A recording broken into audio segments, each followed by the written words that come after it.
Welcome to Bleav In 76ers with your hosts, former 76ers point guard Eric Snow and two Sixers fanatics in Marcus and Teja Dash. Bleav In 76ers is presented by BetOnline.AG. Our partners at BetOnline continue to be the number one source for all your betting needs and sports info. Find all the latest sports developments, including updated odds on the NBA and NHL playoffs, Major League Baseball, fights, and even next season's NFL futures. BetOnline is your continued source for all your sports wagering needs, including live betting and your favorite Vegas casino and poker games. It's super easy to get started. So head to the website today or use your mobile device to join and use our promo code. That's Bleav, B-L-E-A-V, to receive your 50% welcome bonus on your first deposit. BetOnline, where the game starts. Hey guys, welcome back to Bleav In 76ers podcast. I'm Marcus Dash. I'm here with our host, former 76ers point guard Eric Snow, and my brother Teja Dash. Gentlemen, how you guys doing? Doing good. Yourself? Can't complain. Today's actually a special day in 76ers kind of history and everything. It's Allen Iverson's birthday. Your former teammate, Eric. Yes. Happy B-Day. Happy B-Day AI, the great one. Have you spoken to him yet today? Have you given me a little happy birthday text yet? No, he's probably just awakening, so he'll eventually get back to turning in my call. And yesterday was the anniversary of the Lakers step over shot, the Tyronn Lue shot. Yeah, interesting. Yeah. Game one. Funny how that works. We got a lot of feedback last week from our show. We had a lot of YouTube commenters kind of disagreeing with our takes on the trades that we had. I will say it should be. Yeah. It's Philly. Yeah, it should be.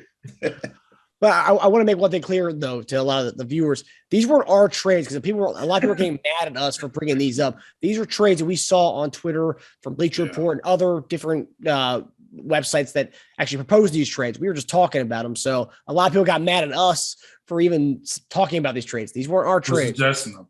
Yeah. I hope that's pointed at you. I mean, you brought them up. So me and Teja just answered the question. Shoot the messengers, huh? I guess. But this week, obviously, since last week, we now have our first round pick. We will have it this year for this coming draft. So we can trade that. A lot of rumors are out there that we probably will package that together with something or whoever we do draft. So yeah, lots to get into today. So we'll get into it. Okay. So I know I kind of mentioned that there was kind of been this, big back and forth on Twitter on a lot of different topics. Yeah. But the biggest one that I've seen has been kind of a back and forth between, do the Sixers go and get another star or have a deeper kind of team? Now we've kind of talked about this before as far as what we do. Do we kind of keep what we have and kind of try to add some pieces, or do we go out and go get another guy, like another a big time guy? So, and a lot of Sixers fans can't agree on this, as most people can't, ever agree on anything. But I want to ask you guys, what do you guys think is a bigger deal for us? To go out and get a star, or to kind of keep what we have and build and get some pieces to have a deeper team going into next season? If I had to choose, you had to choose. Go get that guy. I think you got to win and fill in your role players with some veteran guys. That's how I see it. I mean, I think if you're going depth and you're doing that, then are you going young and trying to still stay competitive and develop that way? If that's the approach, then yeah, I wouldn't say go get a guy. But if you're saying we're trying to win the championship, you got to go get that guy. Teja, what are your thoughts on that?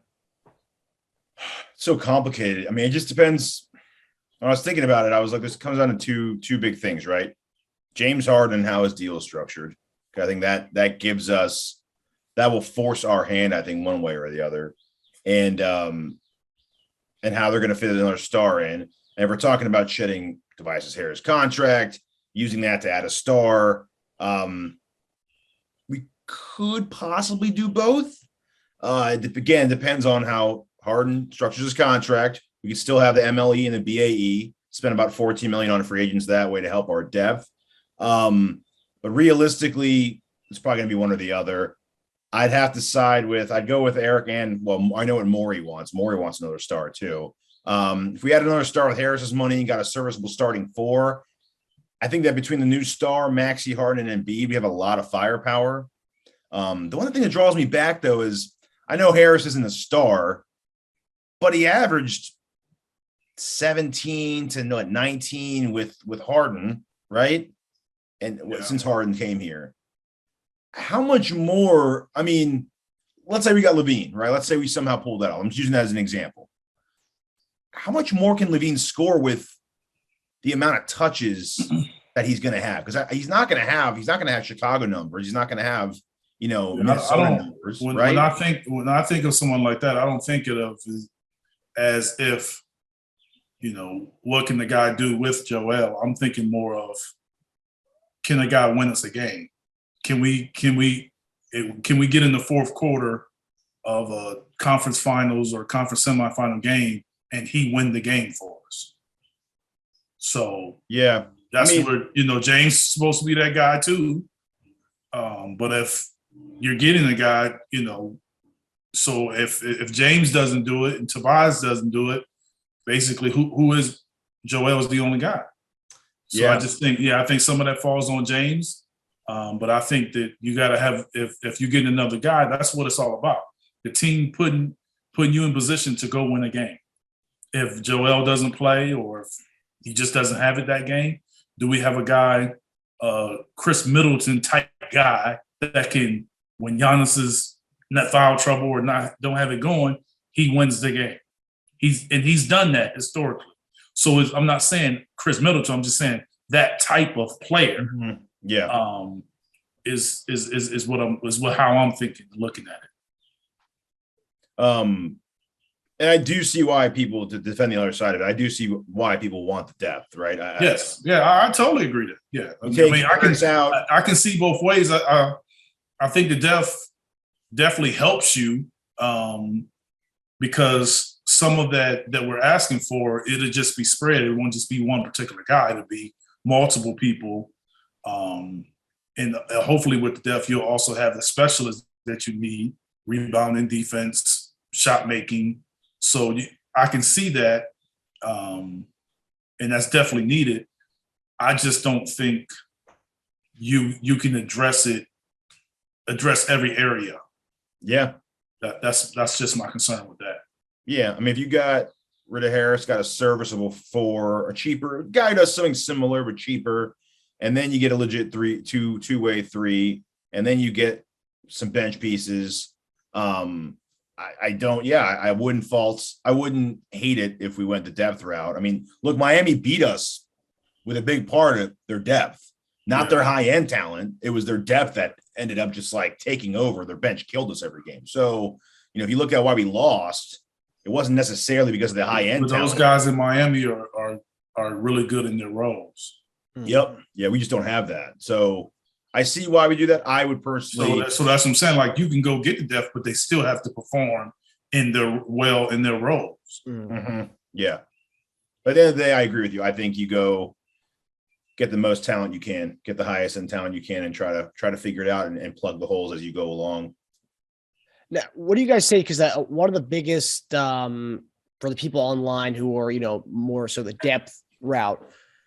The biggest thing they say to the people who want another star is, well, isn't the whole point of bringing in Harden? Wasn't that supposed to be our 1B to Embiid 1A? I mean, so on top of that, are we bringing in another star? I mean, I guess that's what kind of people are saying. It's more like we already brought in the other star. Now it's time to go get the other pieces because it was an unfinished product that we had last year. Kind of getting the unfinished pieces because we have now our 2 stars, and then Maxey can be the emerging star of that. But do you guys not agree that Harden is the 1B? No, I don't see him as 1B. I see him as number 2. Number 2. I mean, I see him as number 2. I've always seen him like that. But I understand that argument that James should be that guy. And I do firmly believe that James should be that guy. But last time I checked, when Golden State went on their run, they had KD, Steph, and Clay. You also got to look at what we gave up. Miami had LeBron, D-Wade, and Bosh. Mm-hmm. So, it's been that's proven to work. It's funny though, if you track back, we were already looking for another guy to add with Simmons when we had Simmons. Yeah. So what we gave up to get Harden, yeah, he's supposed to elevate us, but we gave up Simmons for that. So we lost a big piece of who was supposed to be the 1B to Embiid's 1A, right? Yeah. So we kind of just substituted that and lost Big and lost Curry. But they are replaceable. So we kind of didn't really move the needle beyond that Ben Simmons team. So that's on. Yeah, I mean, I agree. We still need to add. If what you're saying is like, if you feel that we don't need it with James, then did you feel that we needed it with Ben? I totally thought we needed so. it. I don't think it could have been both, in my opinion. I think even though they're different players, but at the end of the day, that's what they're behind Joel as far as being your go-to guy. The one thing I will say with the Ben lineup, though, is that I wasn't expecting Maxey to take the jump he did. So that guy we were looking for last year with the Ben team, Maxey looks like it could have been that. Yes. Then we still be down a legit 2-3. Either way, we're still missing something here. So, well, I mean, Thybulle's supposed to be that guy. So he is. But you technically have that position, and he may very well be that guy next year. So, it takes some time. But I'm just saying. But technically, he's supposed to be that guy. So we're hoping. Yes. Defensively, he is. I think. Yeah. Offensively, it'll get better. That's the problem with him and Ben, though. You'd have like between them like one offensive player. So so luckily we don't have that problem anymore. James fills in for the offense, but you still need a guy who can hit an open jumper. But I mean, I know there are a lot of, if there's been someone on this team that people have sold on, like the difference of opinions gone from here to here, it's for Thybulle, man. Thybulle's really, really, really been sold on this last few months, which is crazy because he's still got the second team, but defense. But yeah. And I feel like a lot of people were just basing that off of how lost he looked when he when he played in that Toronto series, when he played those 2 games where he'd been off for a couple, like a week or two. People that are basing their opinion on Thybulle over that kind of I mean, because it was the situation off the court. That will impact people's decision. I mean, how they feel, because they feel, the decision he made. Some people thought it was a selfish act. I'm not saying that. I'm saying some people thought it was a selfish act. So if you feel that way about him, then you'll feel more negative towards his game. And I think he got a lot of backlash from that. Yeah, for sure. And the fact that, going off that at the end of the season, I think a reporter asked him if he regretted not getting the vaccine, and he said he had no regrets on his decision that he made. So that'll make it worse for the people that feel that way about him. Exactly. Yep. But okay, so our next topic here, we talk about, bringing that star power player. And I think some people who, want that other star may like this trade. I'm very curious to hear your guys' thoughts on this. So obviously with the whole fallout with Quinn Snyder leaving Utah, and then people are saying that team's going to blow up at some point anyways, even before this Quinn Snyder left. But now that there's rumblings that the team is going to blow up. They're going to trade Gobert, Donovan Mitchell. There's possibilities of all that happening. So Eric Walden, the Salt Lake City Tribune, wrote this. This is an R trade. This is Eric Walden's trade from the disclaimer. Yeah, Salt Lake City Tribune. So he put this is the hypothetical trade: Tobias Harris, Tyrese Maxey, Matisse Thybulle, and picks for Donovan Mitchell. So that's the trade that he is putting in his article, that he thinks that's a hypothetical trade that would work out for Utah and the Sixers. So I have to ask you guys, would you guys do this trade? No. Too much.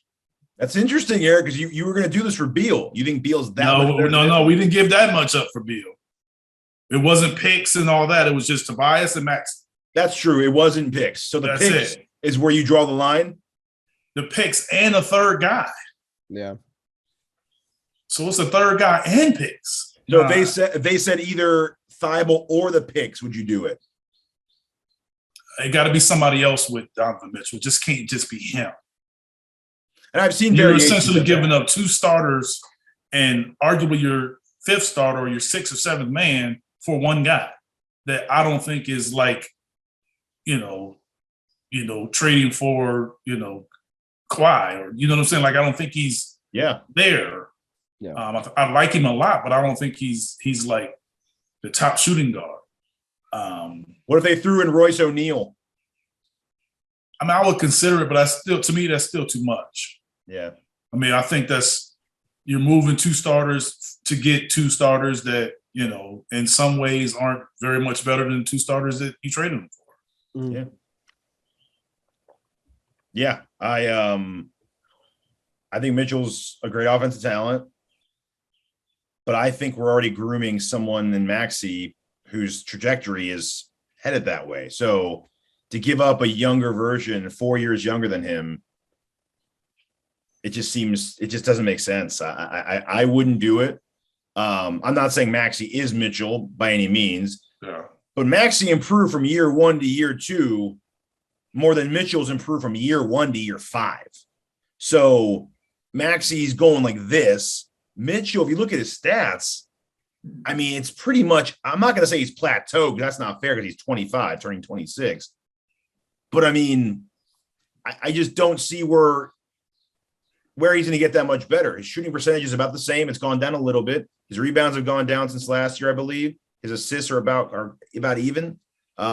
His percentages, he's never shot. He's never broken above 45% shooting from field goal, and he's never broken 39% from 3. Maxey already did better on both last year at 21. Yeah, I mean, but only thing the difference is Maxey's never been the number 1 option in getting all. It's true, yeah. Percentages are going to be affected by. So you have to put that in play as well. 100%. I do agree with that. I mean, Mitchell's he shoots in mass quantity. He does. Yeah. And his percentages are pretty good considering how much he shoots. He's a great player. But if you're saying that, okay, Maxey's not there, he's getting there. And then Harris, I know Harris's contract's awful. I know it is, but I mean, it's not awful for him. No, it's fantastic for him. He's having a great time. I don't think he's complaining at all. Which actually is an interesting question, right? I know it's a huge difference. There's a million reasons why it's different, but you're a big football fan. Do you think there will ever be a time where guys start restructuring contracts in the NBA the way they do in football to try to like maneuver things? Add a year, take some money away, distribute my money a little differently type of thing? The players can't give up that right to take away those guaranteed contracts. Yeah. They did that. The way the league countered that, the players countered that was to limit the amount of years based on your rights or, whether you're signing with another team or your current team. That was the way to kind of keep the numbers down, even though they make so much more in a year, but it's only so many years they can sign for. So that's the way you kind of balance it. But the players will never go for that. What about they're all guaranteed, right? So what about more front loading? Well, that's not I'm sorry, more backloading, which they do. They go up like 2 or 3 million every year. But what if you went up like 6 million in a year or something? It's a certain limit that you can go up each year. Like that kind of is negotiated. How much of an increase you can have per year is negotiated collective bargaining agreement amount.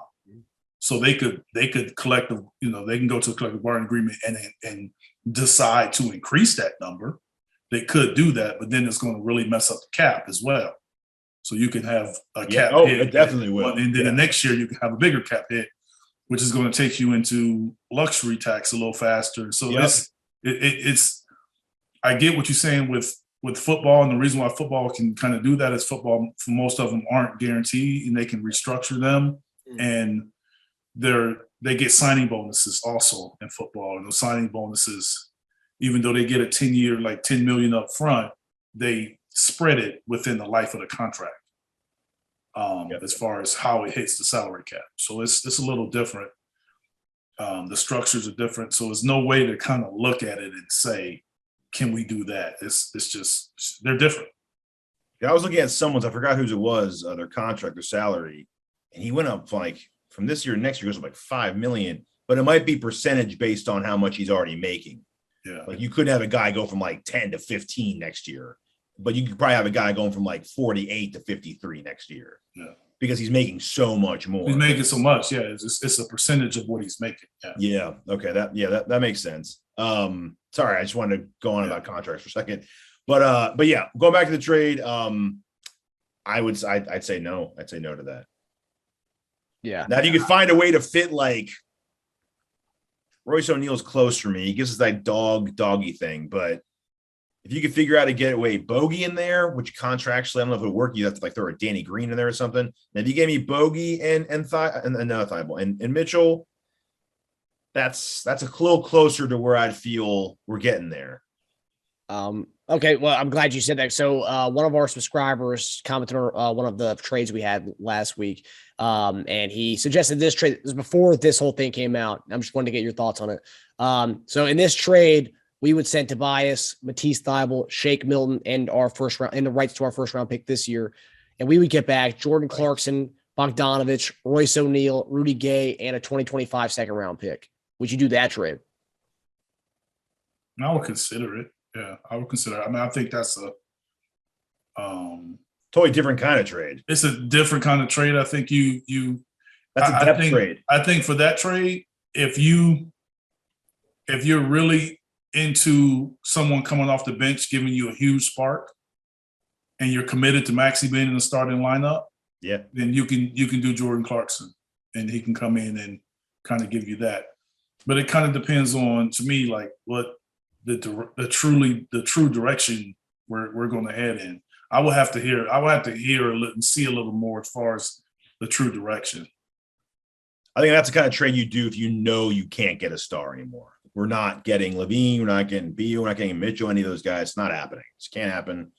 These are the kind of trades you're looking at making if you can't do that. Then you have to start looking at the depth trades at that point, because that's definitely a depth trade right there, right? You got Bogey playing, small four, maybe even big three. You got Royce O'Neal for the dog minutes, Clarkson off the bench with the spark. You are filling a lot of holes that way, and then you still have some of your exceptions to spend money on. Yeah. And you still technically have Green. You could probably package together with something to get money back or player back. But yeah, I mean, it definitely breaks up.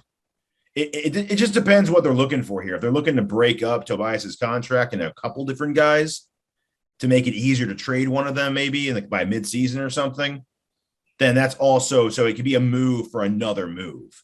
Yeah. But man, I mean, I'm getting tired of the moves. I want to stay put eventually, because every year it's another excuse. Like, oh, well, we did a midseason trade. You can't expect us to win this year. Well, I mean, like how many years can we say that between Embiid's postseason injuries and our midseason trades? We can't keep saying, oh, next year's the year. Next year's the year. Yeah. Yeah. So I think a lot of the Sixers fan base is in that same boat. They're kind of done with that. Yeah. Well, that's why you get the star. There's no more questions. Like, this is it. Yeah. That's why the star thing takes care of two things. It gets you the high end talent, and it's like, no more BS, no more excuses. This is it now. Okay. The clock has started. Here we go. That's how I felt the year we did the Harris and Butler deals. That was like, okay, we know what our expectation is now. We know what's on the line. But even then, we did that two mid-season deals. So that also caps you out too. We didn't have any depth that year. So yeah. For the record, though, that trade, I would definitely do that trade. Of all the trades we talked about in the last 2 weeks, when I saw that one, I was like, yeah, I'd love that. I've always been a Clarkson fan and a Bogdanovich fan. So having those two be pretty nice, especially Clarkson coming off the bench. That boost, which there's been so many times where we've always needed that. We kind of we get lucked into maybe a Shake Milton little 8-point spurt, and I get excited for that. Clarkson, oh, yeah. Clarkson does that in his sleep, so it'd be nice to have for once. Well, in a long time, because we used to have Lou Williams doing that all the time for us, and that was always fun to watch. Yeah. All right, so for our next topic here, another thing that's being discussed a lot on the Sixers fan base on Twitter is kind of where are we putting our offseason priorities? I know we talked about the stars and the depth aspect, but this one's more kind of what priority of a kind of player you're looking for. So is it a two-way wing, a legitimate six man, or legit backup five for Embiid? Of these three, where would you kind of place your priorities in getting those three kind of guys? This is if we did like no moves. Like, this is our current roster as is, and we're adding or upgrading one of these things, right? Yep. Okay. Go ahead, Teja. So I'd say if we have to prioritize them, I'd say two-way wing, six-man, backup big. That's what I'd say. Because I think Bassey could take a jump, and he's not going to be a rookie anymore. So Doc will finally stop being allergic to playing him. So that's good. So he'll finally get a chance to show what he can do. I think we need a six-man. I think we need, just because I think Shake and Furk and Niang just aren't good enough to be a consistent spark off the bench. I like Shake's number. I think we're probably going to guarantee him this year at 1.8. Great number for him. I think he's a good piece off the bench. I just don't think he's a consistent enough guy to do that.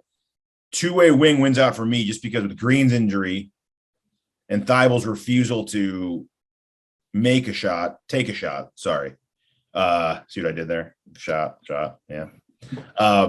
We're missing something in our starting lineup. If you show me, famous offseason Sixer videos where Thibel's knocking down threes in an empty jam like Simmons used to do, that might change my mind. Then I'll be like, okay, Thibel's starting to hit open jumper threes in practice. Great. Okay.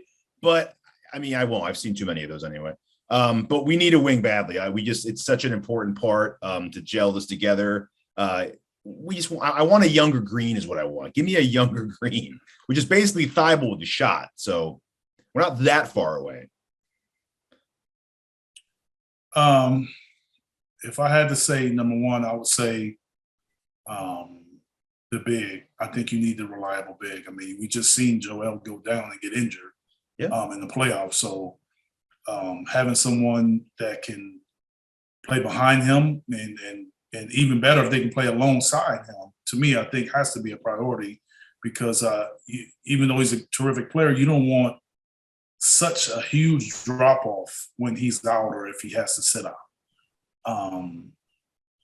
And second, I would probably say a two-way player. I don't think you can get enough of those guys. I look at a team like Memphis, and you see how many wing players they have that can defend and shoot it, a lot, and how effective they are. Because the one thing, and I think you can get a two-way guy, and he could possibly fill that six-man role, depending on who he is. So I think that the Memphis Grizzlies has shown you that type of player is pretty important. And this draft, by the way, is stacked with those guys in the first round. I've read. Yeah, I'm not sure if a young guy can do it, but maybe it's a free agent or something that can, fit that role. Yeah. Okay, so Eric, you mentioned a big, a reliable big, and I don't know if this is I don't know this is right up your alley. This kind of big for our guy Embiid, but our final topic. So Andre Drummond, who was our backup five last year, was part of the Simmons trade. This past week, he posted on Instagram a story of an image of the top 10 rebounding games for Sixers this past year. Drummond had 4 of the 5 top rebounding games for the Sixers last year. And in the post, he said, "I'm the best to ever do it." And this is the second time he's publicly referred to himself as the best rebounder of all time. That's I'm assuming he's referring to, because the only other time he's referred to himself as the best was calling himself the best rebounder a couple of years ago in, I think, 2019. So that's everyone's assuming he's talking about being the best rebounder of all time, not the best ever to do it. But so obviously when he's reposting Sixers stats, a lot of people talking online. Everyone's saying that Drummond wants to come back to Philadelphia. It was the most fun he ever had, being not the main guy, but coming in for cleanup duty. But I know there's also a lot of Charles Bassey and Paul Reed truthers out there in the Sixers world. But is it realistic to see Drummond rejoining the Sixers on a similar deal? I think it's realistic if he have amount of success that he had there, and if he's willing to still stay in that role. Man, I think it can happen. I mean, I'm not sure how the numbers will work out, or what would be needed, but what he provided is definitely needed. I don't think he'll sign the same deal he did last year. You got him on a crazy discount because I don't think after that Lakers playoffs run, the stock was down on him big time. Could we possibly get him for the BAE at $4 million? Maybe. It just depends on his market, really. I mean, he did have a good time in Philly. He really fit in. He absolutely killed that role. So maybe he wants to replicate that success, showing the world he's the best ever backup Embiid yet again. But it comes down to signing him or a two-way wing. I mean, for the same price, we just disagreed on that. But I also think we can get another Drummond type player. We did it with Dwight the year before. We did it with Drummond. Tony Bradley. We tried it with DeAndre, but I just think DeAndre was too far removed from being that guy, where Dwight was still good up until the year we got him. And same with Drummond too. Even though he had a bad playoffs, they were still the same players, more or less, just a watered down version. Jordan looked pretty washed, unfortunately. So I think we can get one. It's not the big man league it once was. So I'm sure there will be plenty of guys that are looking for that kind of opportunity, and guys have thrived backing up Embiid in the short spurt. So maybe there's another guy that wants to boost his stock like Drummond did on a 1-year deal and tear it up behind Embiid. But yeah, I would welcome him back. He was great. He was great for us in that role. Eric, in the last segment where you said getting a big man for Embiid just in case he goes down, would Drummond fit that mold? Would he be the one you'd be talking about, or no? Yeah, he fits that role. I mean, I still think if he comes in, either Niang or someone that still has to fill that role of, having another bigger guy that can stretch the court. So I still think you need to make sure that that's addressed, because, that's not something that Drummond brings to the table. Yeah. And we talked about this last week too, like, not to say he's the target, but Kevin Love's a good example of that kind of guy you're talking about, right? A guy who could play 4 next to Embiid and also fill in for like small ball 5 when Embiid can't play. Yeah, so if Kevin becomes a free agent, he'll have a big list of teams that'll be going after him. Yeah. That's why we probably have to do that, like some kind of variation of a Tobias trade. And I've heard they're interested, Cleveland is, so never know. Yeah, and there's a lot of 5s, man. I know, we tried that with Horford, though, and that didn't work, by the way. The whole, he could play next to Embiid, but when Embiid's out, put him at 5, and there you go. That didn't work with Horford. And I thought it would. I thought I'd like that idea when they did that. I was like, okay, I get what they're doing. Play next to him, and then he can fill in for him so Embiid doesn't have to play 82 games. Oh, that's a good idea. Didn't exactly work. Yeah, he turned back the clock this year, though. Yeah, he was saving it all for he Dr. Strange told him the future, and he knew he was going to play with the Boston in 2 years. He wanted to save his legs. That's what happened. And also, Tobias works better as a 4 than the 3. That's also what hurt too. So when Horford went to 4, it was more than just Al there. It was other things also. Yeah, no, there were. That was a disastrous year period. But Tobias was out of position at 3. Horford played 4, Embiid 5, and Horford just had a bad shooting year. So, I mean, in order to play that 4 next to Embiid, you got to be able to hit those open jumpers. He's doing it now, but he wasn't doing it that year. That was one of his worst shooting years in a while. Yeah, and some of the names that came up as far as having a backup 5 potential was Tony Bradley, who we actually had. That year we had Dwight, remember when Embiid was out, Bradley actually started and Howard still remained as the backup 5. Yep. And I believe Toby Bradley's a free agent. And also Dwayne Dedman, who actually looked pretty good in the series against us, because he can actually step back and make some jumpers. Yeah. Some people also brought up, I think it was Brian Toberek. He wrote an article saying, keep an eye out for, it was Keith Smith. Keith Smith wrote an article saying, keep an eye out for a Tobias Harris trade to OKC, more of a salary dump, but to get back Derek Favors to at least plug one hole to be the backup 5 for Embiid. And then you use that money to, go toward other things you want to do at 3 and 4. again, I think that's after you come up empty looking for stars, but I see what he's doing there, Derek Favors would be a bad backup 5. Yeah, but would you be happy if you went to Twitter and you saw Sixers complete a trade to send Tobias Harris for Derek Favors?